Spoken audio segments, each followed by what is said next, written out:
Kita sumber bencana itu.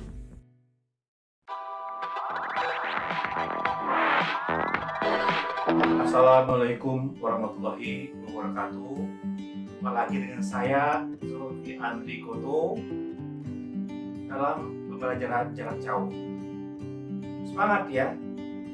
Dalam pandemi COVID-19 ini, ada baiknya kita mematuhi protokol kesehatan. Bawa masker, cuci tangan, jaga jarak, hindari keramaian. Oke. Semangat! Di samping memperkuat imunitas, ada baiknya kita memperkuat iman yang berkualitas kepada Tuhan Yang Maha Esa.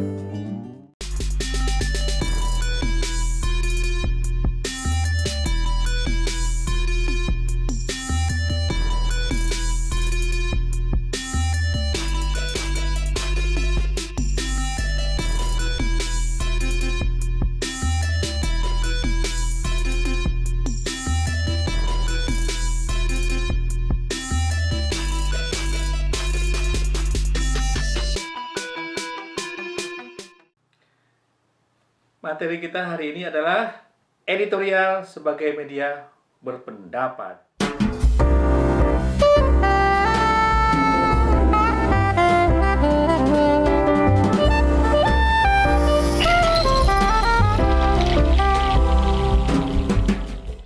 Nah, dalam bab 3 ini kita akan membahas ada 5 hal.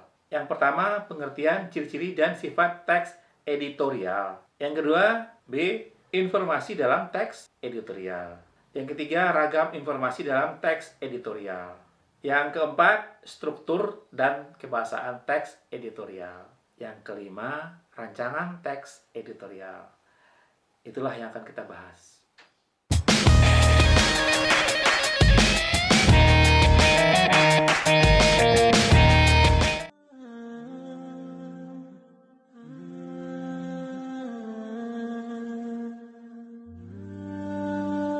Saya mengambil sebuah kalimat bijak dari Ali bin Abi Thalib.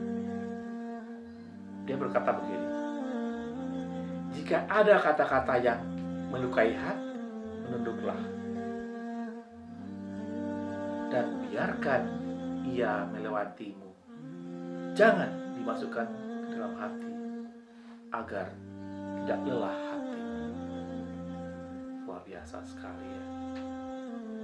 Tidak semua dunia akan kita raih. Tidak semua kata-kata akan kita serap. Ya kalau dia ingin berlalu, ya menunduk saja. Perlu kita renungkan.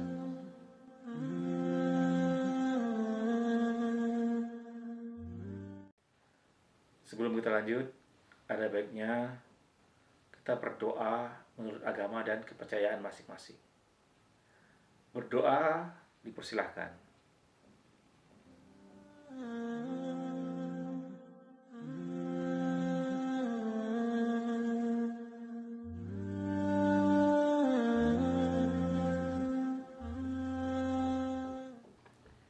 Saya merancang pembelajaran ini untuk kelas 12 semester ganjil. Saya mengambil dari kompetensi dasar 3.6 ini dan 4.6, yaitu menganalisis struktur dan kebahasaan teks editorial. Kemudian yang terakhir kita merancang teks editorial dengan memperhatikan struktur dan kebahasaan secara lisan maupun tulis. Waktunya kita membutuhkan 4 jam ya, cukup panjang. Berikutnya tujuan pembelajaran. Ini bisa dilihat dari sepanjang ini melalui pendekatan saintifik.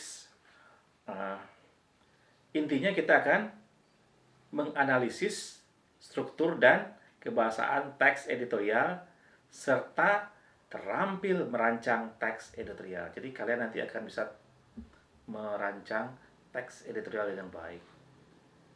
Tuh ya.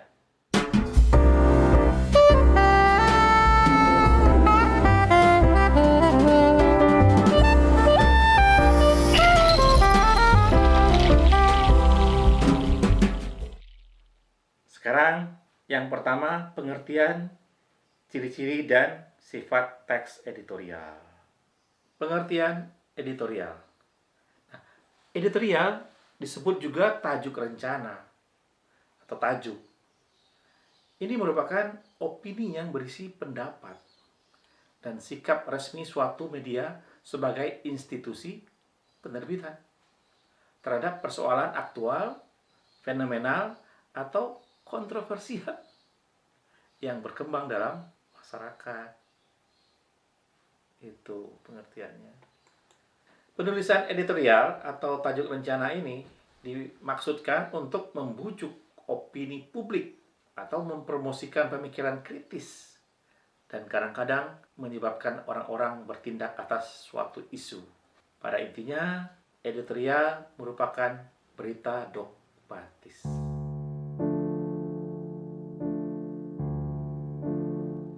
Teks editorial atau tajuk rencana pada pers papan atas memiliki ciri-ciri sebagai berikut. 1. Hati-hati. Media papan atas selalu hati-hati. Walaupun dia tahu banyak, tapi dia tidak mau ceroboh. Dia hati-hati.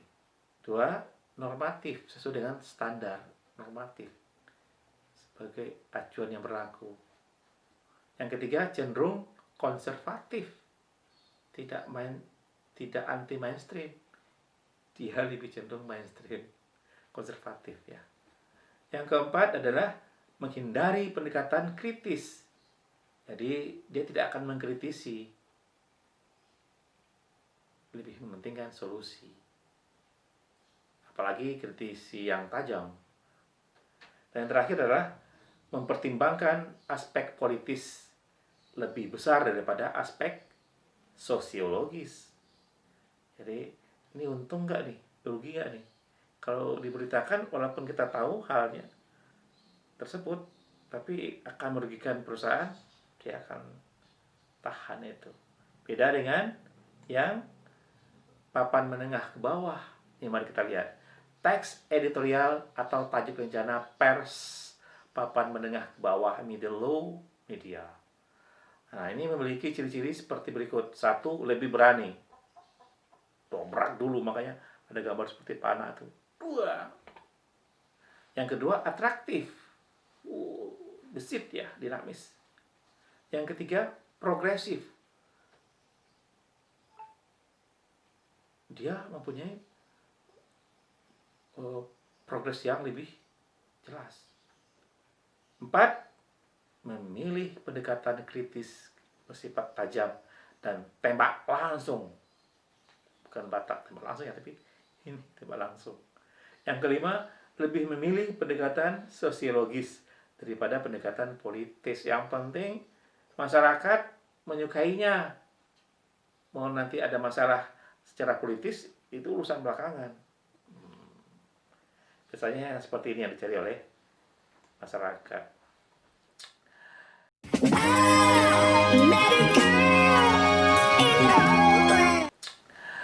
Lanjut, sifat teks editorial atau tajuk rencana sebagai berikut. 1. Krusial dan ditulis secara berkala. Tergantung dari jenis terbitan media. Yang kedua, isinya menyikapi situasi yang berkembang dalam masyarakat luas. 3. Memiliki karakter atau konsistensi teratur kepada para pembaca terkait sikap media massa. Dan yang terakhir adalah terkait dengan kebijakan media bersangkutan.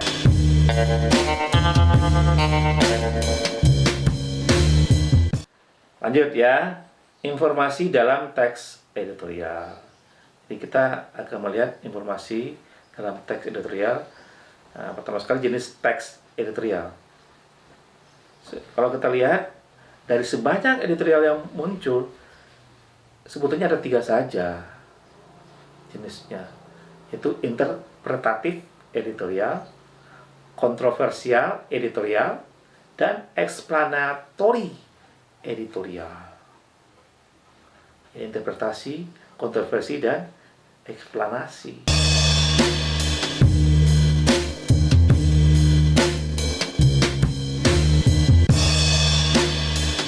Kemudian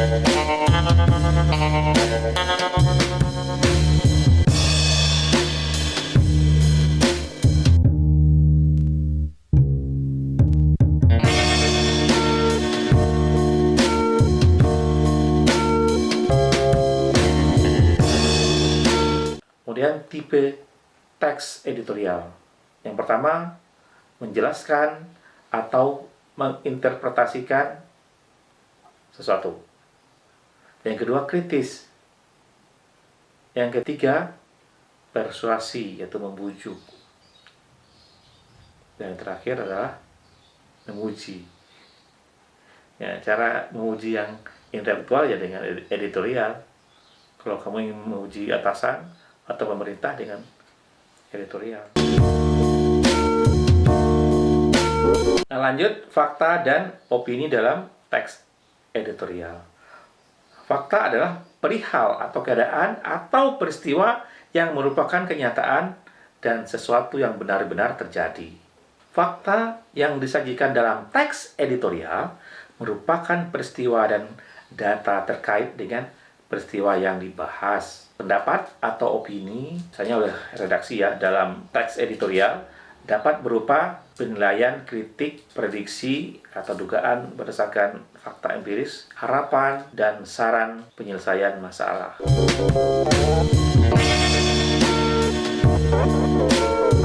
Ragam informasi dalam teks editorial. Ada 3 ya. Yang pertama sekali adalah isu intelektual media informasi. 2, pendapat dan argumen dalam teks editorial. Dan yang ketiga, saran terhadap isu faktual. Isu aktual dalam media informasi.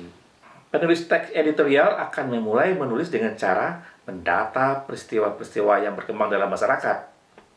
Lalu, diklasifikasikan ke dalam beberapa kelompok berdasarkan aktualitasnya. Kemudian, keluar biasaannya yang berbentuk fenomenal dan keterbantahan dalam bentuk kontroversial. Itu ragam informasi dalam teks editorial. Yang berikutnya, pendapat dan argumen dalam teks editorial. Beberapa unsur yang harus diperhatikan saat menyampaikan argumen. Yang pertama adalah berhubungan dengan masalah yang dibicarakan. Yang kedua, dapat mempercepat pemahaman masalah, penemuan sebab, dan pemecahan masalah. Yang ketiga, tidak mengulang pendapat yang pernah disampaikan oleh pihak lain. Jadi masing-masing media itu mempunyai fokus tersendiri. Walaupun dia tahu, tapi kalau sudah disampaikan oleh media lain, tidak akan diulang. Yang keempat, disampaikan dengan kata dan kalimat yang tepat. Kelima, disampaikan dengan sikap terbuka dan sopan.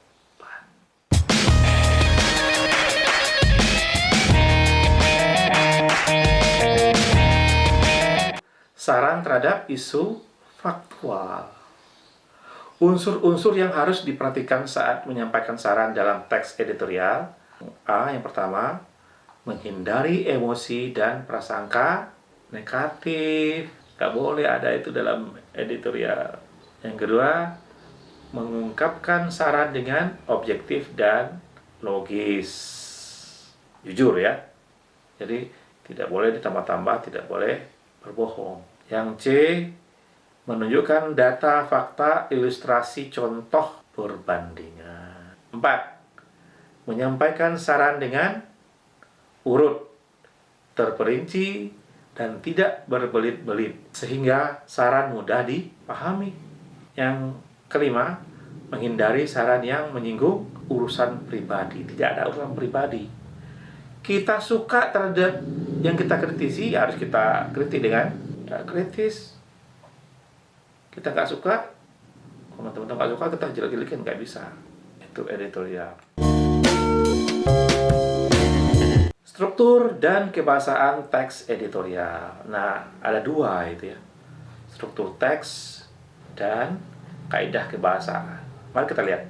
Nah, secara struktur, yang pertama adalah masalah atau pernyataan pendapat. Jadi awal itu muncul atau dipajang, dipaparkan tentang masalah.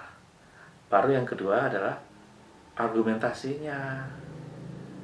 ada logika, teori-teori. Dan yang berikutnya adalah penegasan ulang. Setelah diargumentasikan, ditegaskan lagi, ada aksentuasi. Itulah struktur teks editorial.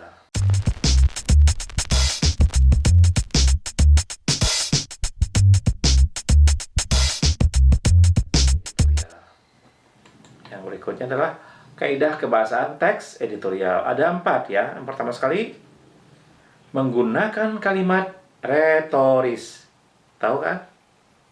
Kalimat yang tidak membutuhkan jawaban. Jadi dia ada pertanyaan, tetapi tidak butuh jawaban. Itu kalimat retoris. Sebetulnya itu pancingan.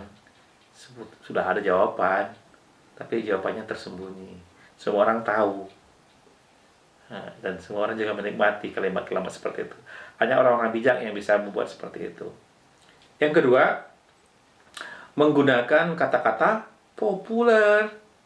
Populer, wah itu diulang-ulang biasanya, ya kan?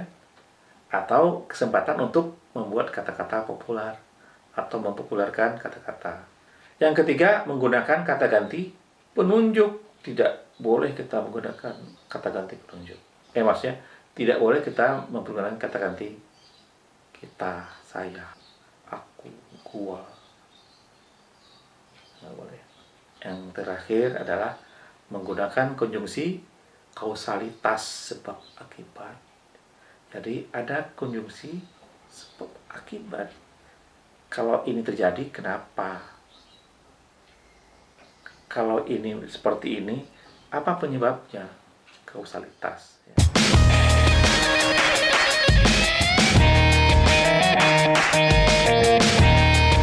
Rancangan teks editorial. Ada 2 ya. Yang pertama sekali, teks editorial, penyusunan teks editorial. Yang kedua, penyuntingan teks editorial yang sudah disusun. Mari kita lihat. Langkah-langkah menyusun teks editorial atau tajuk rencana. Yang pertama, mengambil topik atau masalah penting yang memiliki sudut pandang berita terkini dan menarik perhatian pembaca. Dia terkini, menarik. Terkini tidak menarik, jangan diambil. Menarik tapi tidak terkini juga jangan. Yang kedua, mengumpulkan informasi dan fakta meliputi laporan objektif dan melakukan riset. Jadi data yang ada, informasi yang ada diriset lagi agar lebih akurat, tidak berbau gosip, ada datanya, ada faktanya. Yang ketiga, menganalisis masalah yang telah diangkat. Jadi, masalah yang sudah diangkat dianalisis lagi. Kita analisis dengan tajam, dengan kuat, dengan cerdas. Yang keempat, memberikan solusi yang realistis terhadap masalah di luar pengetahuan umum. Jadi, ada solusi yang masuk akal, jangan solusi yang mengawang-awang, tidak mungkin kan. Yang terakhir adalah menulis kurang lebih 500 kata dengan menggunakan kata kerja dan tidak menggunakan kata ganti saya, aku, ambo. Tidak boleh. Kenapa? Karena ini adalah suara bersama, suara institusi.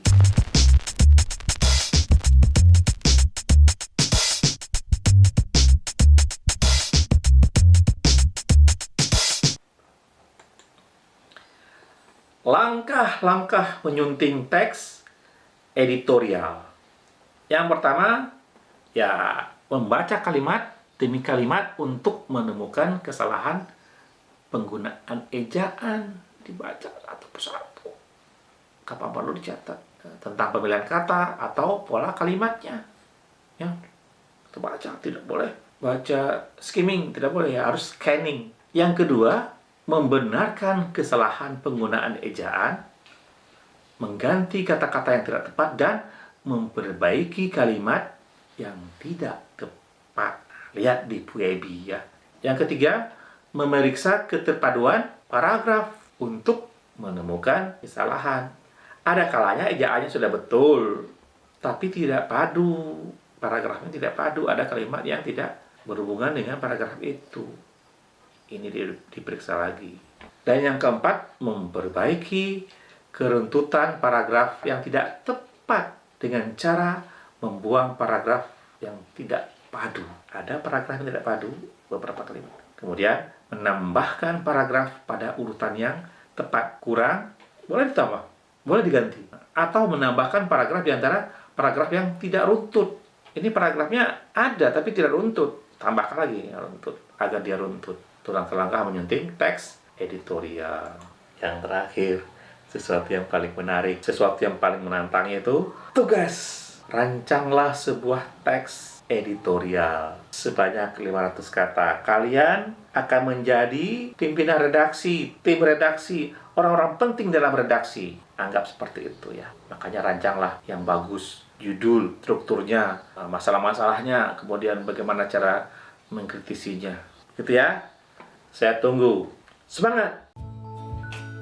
Demikianlah pembelajaran kita hari ini. Semoga apa-apa yang kita pelajari menjadi ilmu dan keberkahan di masa depan. Amin amin ya rabbal alamin. Wassalamualaikum warahmatullahi wabarakatuh. Semangat!